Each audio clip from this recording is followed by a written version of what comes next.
Hey everyone, welcome back to our channel and to my subscribers. As always, thank you for your support. This week we're talking about managing stoppages with our pistols. And we're going to talk about how to do that in the real world when you have no time. Stick around.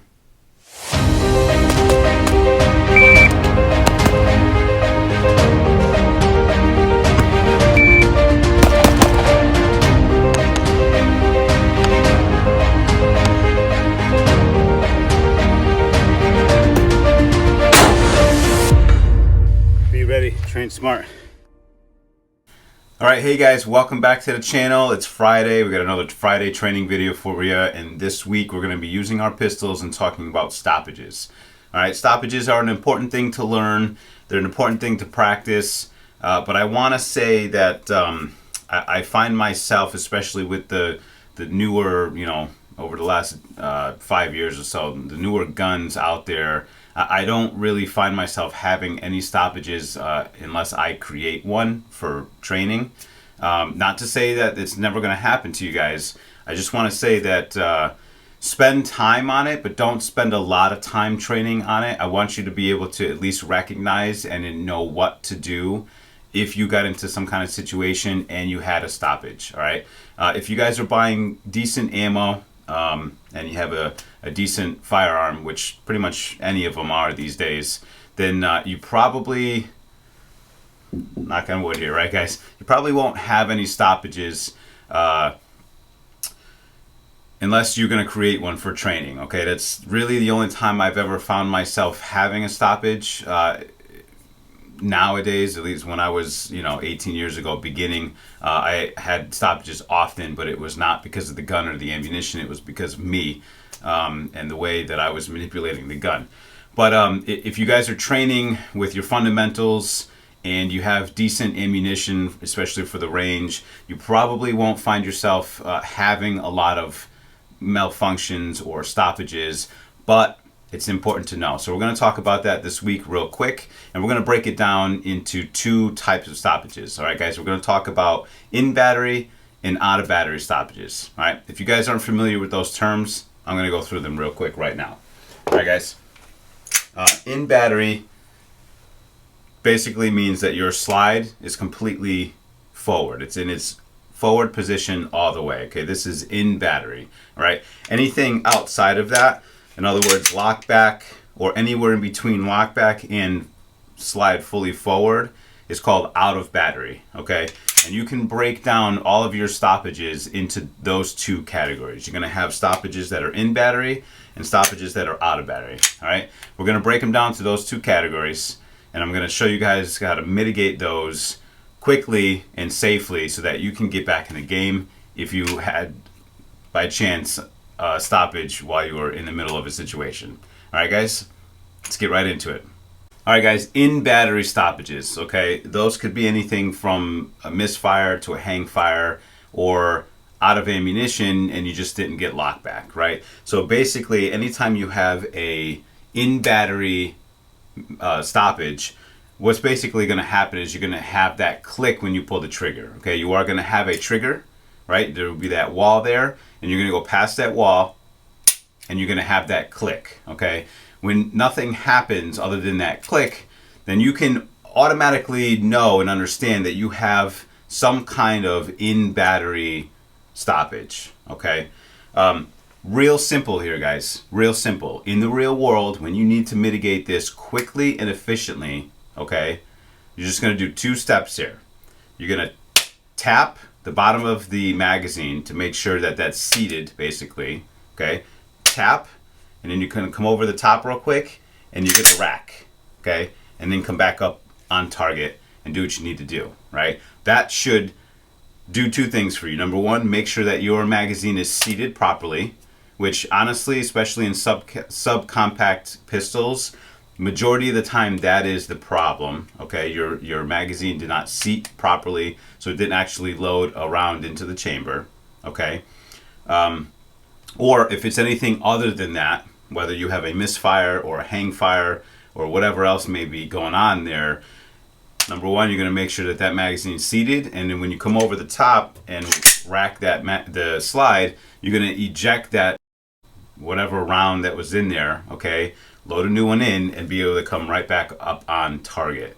Okay, so real quick, guys, you're up on target, you get click, right back up on target.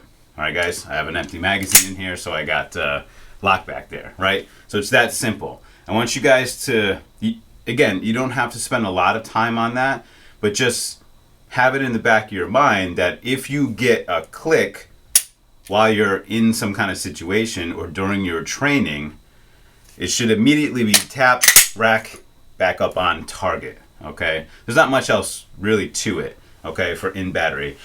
What I do want to point out though, guys, is going back to our basics, our fundamentals here, okay? When you are working on your gun, anytime you bring it into your work zone, okay? Once you're in this work zone and you do your tap and your rack, I want you to make sure that you get back into step number 2. If you guys watch my video on drawing from a holster, okay? Step number 2 is meeting your gun, your 2 hands together here so that you can drive out for step number 3, okay?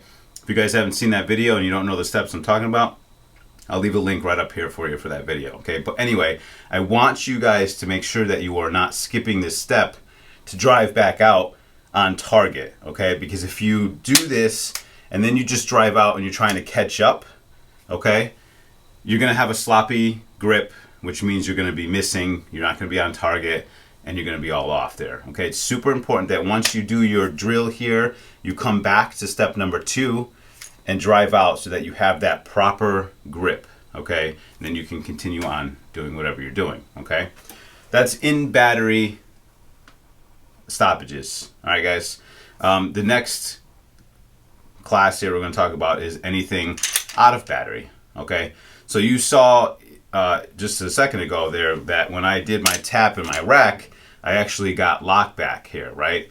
So let's just, for example, say that with my grip, right, and hopefully with your guys' grips too, once you get really good, your high grip. Okay, if you guys can see that, I'll come over. Your high grip, you can see where my hand is actually covering the slide lock. Okay, so occasionally I don't get lock back when I'm out of ammunition, all right? So because of that, and because I train my stoppages, I'll get a click, okay, no lock back, right? So I don't know what I have here. I'm either out of ammo or I have some kind of stoppage, okay? So I'll go to my tap, rack, right? Now I have lock back, okay? And then I'm gonna do my change, right? That's one type there, that's one thing that could be going on if you guys have that high grip, okay? All right, guys, moving on to out of battery stoppages, okay? Let me just create a out of battery stoppage here real quick. I'm gonna take one of these snap caps here. Load that in there, so, and then there, and okay. This is an out of battery stoppage. All right, guys, let me just, so you can see here, okay? So you can see that you got brass in there, okay? This is actually what's called the double load, all right? But this is an example of an out of battery stoppage, okay? So basically what we're gonna do here is if we're, plinking away here, okay, and you get a out of battery stoppage. Number one, you can tell that it's an out of battery stoppage because you're gonna have a dead trigger. Okay? There's no click, there's no wall. All right, guys? Dead trigger. Anytime that your slide is out of battery, even the slightest, you're gonna have a dead trigger. Okay? So already here, I know I have a out of battery stoppage. So I'm going to look, assess basically, okay, and I'm just gonna tilt the gun up so I can see I have brass there, right? I'm assessing, I see I have brass there, okay? I'm gonna come into my work zone, all right? And this is how I do it, guys. This is the new way. It used to be that we would go through that tap rack thing, okay? And then we would end up ripping the magazine out, okay? And you can either toss that or do whatever you need and then rack the slide a couple times, right? And then reload. That was the old way. That's too long. Takes too long to do that, all right?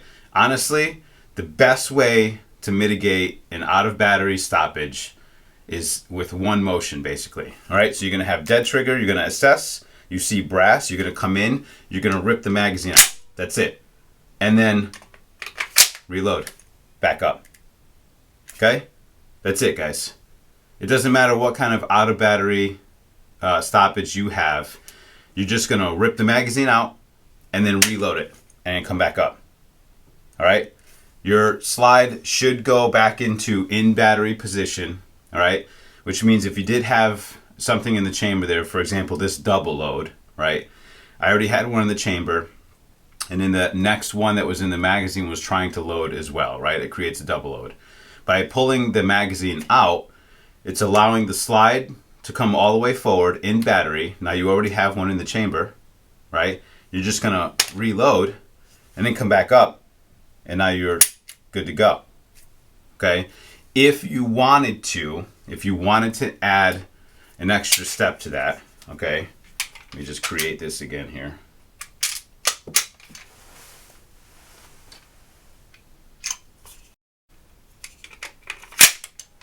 Okay, out of battery stoppage. So dead trigger. If you wanted to add a little extra step after you pull the magazine out and reload it, you can come over the top and rack it once and then come back up. Okay, looks something like this. Dead trigger, assess, pull the magazine out, come back up, good to go. Okay, if you wanted to, if you felt better doing that to make sure that whatever was in there, you know, you're releasing there. I typically don't train that way because this is a good round and I don't want to waste my rounds, right? You know, for whatever reason, again, this stuff doesn't really happen on a regular basis, especially with the newer stuff that's out now, all right, guys? But it's good to train with it and at least just be cognitive of what you need to do if you have a stoppage. The only time that I have these stoppages is when I create them at the range for training, okay? That's the only time I've had them, I mean, for years now, all right? But that's because I work on my fundamentals, I grip the gun properly, and I have all of my other stuff properly, and I buy decent ammunition for the range and stuff. Obviously, my carry ammunition is, you know, top of the line ammunition, but the stuff that I bring to the range with me, which is where I do my shooting, it is good stuff, right? So that's pretty much it, guys, for stoppages. Okay, just to recap real quick here, in battery stoppage, all right, you're gonna be up on target and you're gonna have a click. Okay, it's a simple tap, rack, come back up, good to go. Okay, for out of battery stoppages, all right, let me go ahead and pop another out of battery stoppages. Okay, you're gonna be up on target, you're gonna have dead trigger, you're gonna assess, come into your workspace, magazine out, back in, back up on target, good to go. All right, guys, that's stoppages for your pistol. All right, next week we'll probably do stoppages for your rifle, and we'll just continue on down the line here with this training until we get to some more advanced stuff, right? This stuff here is really all basic stuff. It's stuff that you should know, especially if you are somebody who's carrying on a regular basis. All right, this is stuff that you need to know. Don't spend a ton of time on this particular topic, but spend a little bit of time on it. Bring it to the range. Even if you just did a few every other time that you're at the range, get some snap caps, create yourself a stoppage, see how you work through it, and at least get the motions down. All right, I'd rather you guys work on fundamentals and you know, your reloads, your tactical reloads, your emergency reloads, things like that. Okay, that stuff is super important, but this stuff is also in there as well, just lower on the totem pole. That's all. All right, guys, that's stoppages. That's it for this week. Hey guys, make sure you head over to our website, FromTheAshWeRise.com. We just released our brand new website, brand new look, new products, new gear, new apparel, which helps us out, guys. If you guys buy some apparel, it helps us out, obviously. But if you guys are looking for actual gear, we are carrying HRT tactical plate carriers and all their accessories now And we all are also a dealer for Stop Shop ballistic plates. All right, guys, if you guys are living anywhere else and you want to support us, buy through us, and we'll mail you those any of these products here. If you live in Connecticut and you guys are looking for ballistic plates, again, you can go right online, purchase those plates, but we'll have to do an in-person exchange. Those are the rules in good old Connecticut. All right, guys. Hey, hope this video helped you out this week. We'll see you next week. Don't forget to subscribe, like, comment, and share all those things. And if you haven't already, make sure you turn notifications to all so that you guys get notified every time that I post a video. And now that we are doing lives, I want you guys to make sure that you get notifications when we go live. All right, guys. We'll see you next week. Be ready. Train smart.